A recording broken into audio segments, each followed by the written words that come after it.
We're going to get started with spots. So today we have with us director Tammy Salzl and music and sound designer Greg Mulyk. Congrats to you both. You've been nominated for 2 wonderful awards, Best Short Film and Best Canadian Film.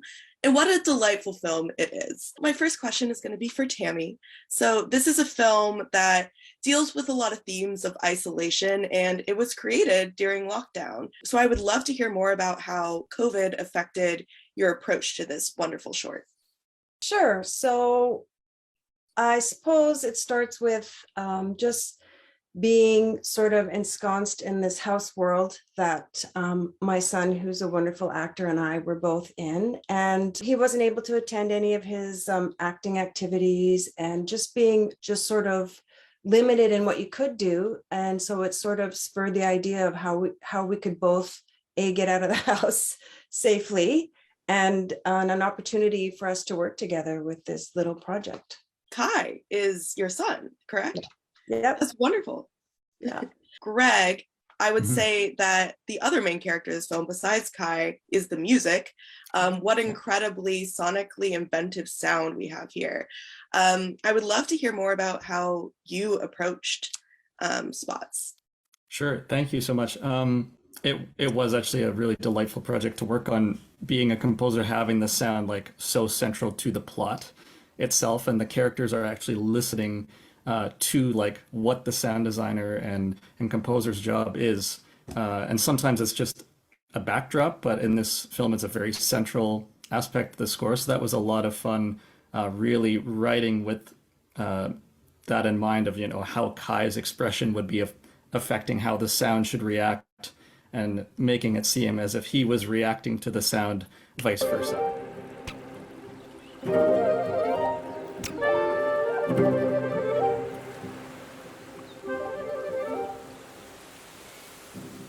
I think that was part of the approach, was really making it so much more central to the actions, and also being the two worlds that the film is set in, being the wild outdoor side and then the domestic indoor side. I wanted to have kind of two sides to the music, one being very wild and kind of acoustic and raw sounds, and then one being a little bit more electronic and processed indoor.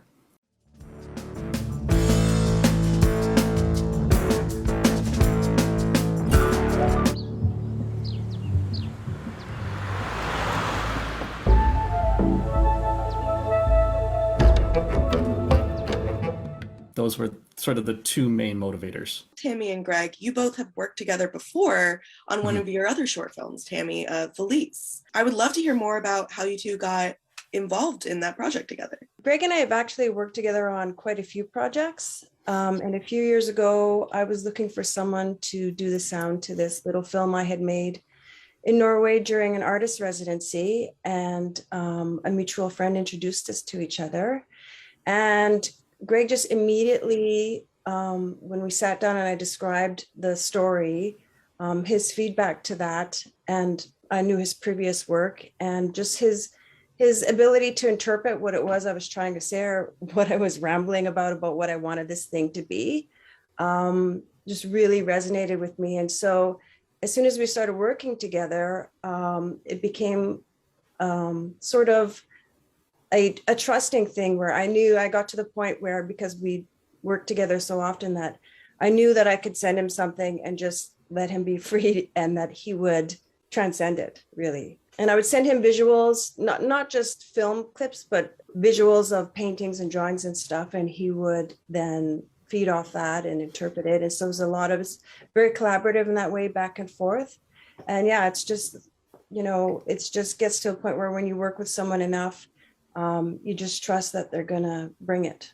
That first project was certainly a lot of fun, and it's always a little bit nerve-wracking when you're working with someone new. It's just like, will we click, and will we see, this from the same angle? Will the direction I want to approach it be the same? And sometimes it's difficult because music is such a personal thing to each person, and so what you write for one thing might just not mesh with the aesthetic and the style choices that a director might have. But we did click, I felt like, very naturally from the first project. But Tammy's really great in allowing a lot of like freedom, and just allows me to be quite experimentational, and so she's very easy to work with, I found. So especially Spots was kind of the third or fourth project that we've worked on, and I felt this one I really got to run free on. So when I had the idea for Spots, other than my son being the actor, being the bunnies, I knew that the third character was going to be Greg and the sound that he would bring. So it was very much conceived and developed around knowing what Greg could do. Like even before I went to Greg to say, hey, I got this thing. Sounds a lot like you have these like two wonderful, very talented humans who really helped inspire this piece, which is wonderful to hear. Yeah, absolutely. Yeah. So Tammy, you aren't just a filmmaker, you're an artist of many medias, from sculpture, painting, etc. Like you can basically name it and you've done it. And a lot of your work explores themes of the natural world and its relationship to humans. What draws you to those themes and how have they shown up in Spots? Anxiety drives a lot of it. And my sadness and anxiety for the climate crisis and where we're heading.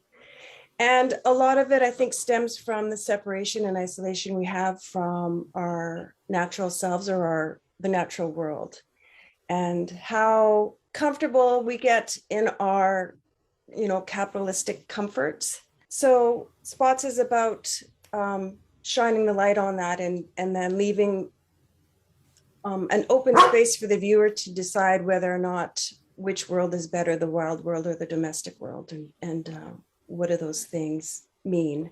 But mostly, yeah, it's about my concern for the natural world and like how do we find a mutual respect for the world that we live in. I want to know, where did you find that rabbit costume?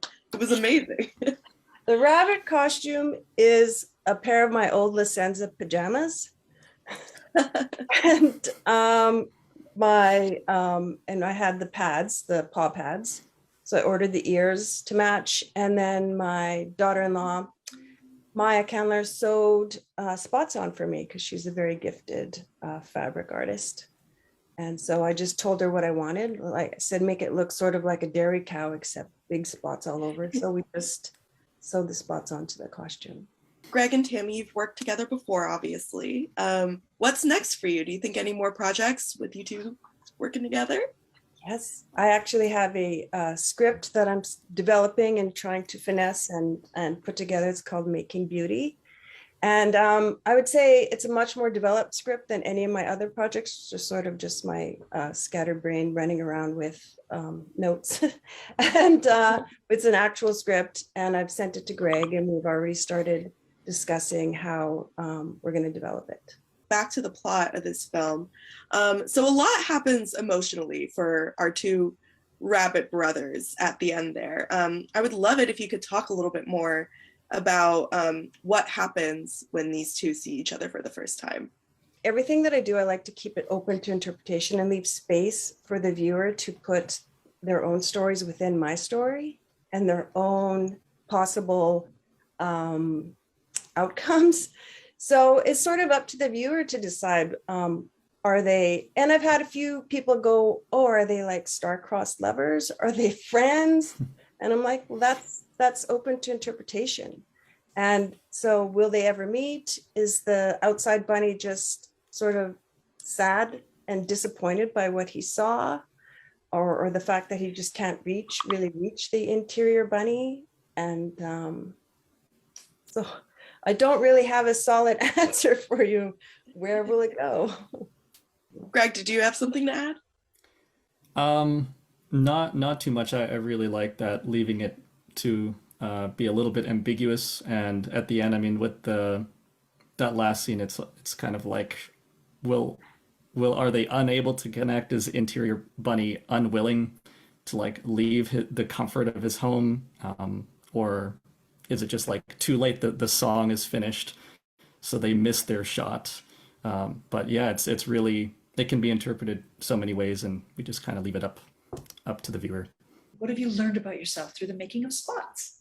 I've never been that deep into the Foley, like the sound design of just little movements. Like Foley artists are the ones that do like newspaper crinkling, footsteps, anything that's kind of character sounds. And I've always been a musician. I grew up playing piano, and I've kind of been targeting that one aspect of the industry. But I after other projects as well, and especially spots, I really found how much fun it is to really expand and kind of diversify across the whole aspect of sound in film. And I really found like a passion for sound design and Foley art that has grown. So I've kind of learned that I should explore some other areas outside of music, even just because they're so rewarding, especially on a project like Spots, where I was able to work on the music and the Foley almost together, rather than having, two separate teams on small projects and independent films like this. Often you can have a really close-knit relationship between musicians and the sound team. So I think I've learned how important it is to nurture that going forward, especially if there are many other people and you have separate teams. We really need to unite the Foley and the music as much as possible. Treat sound with a lot of care, especially, it's not in every film, but many times it's an afterthought. You spend so much time in the editing process and the script writing, but then often the sound is just like, okay, make it, the best it can be at the end. But I think it's an aspect that should almost be like starting to develop with the script. What did I learn with Kai? Well, I guess I learned, it was just great working with him and seeing another side of Kai. So, because Kai comes at the world in a very different way than most people. And as soon as you say action, it's just beautiful to see him transform. And so, and come to life and take on these characters. And because during COVID, we were both isolated from each other in our isolation, him being ensconced in his room, me doing my thing. And it was a way for us to connect again and two very different people to come together through an art form that's very universal.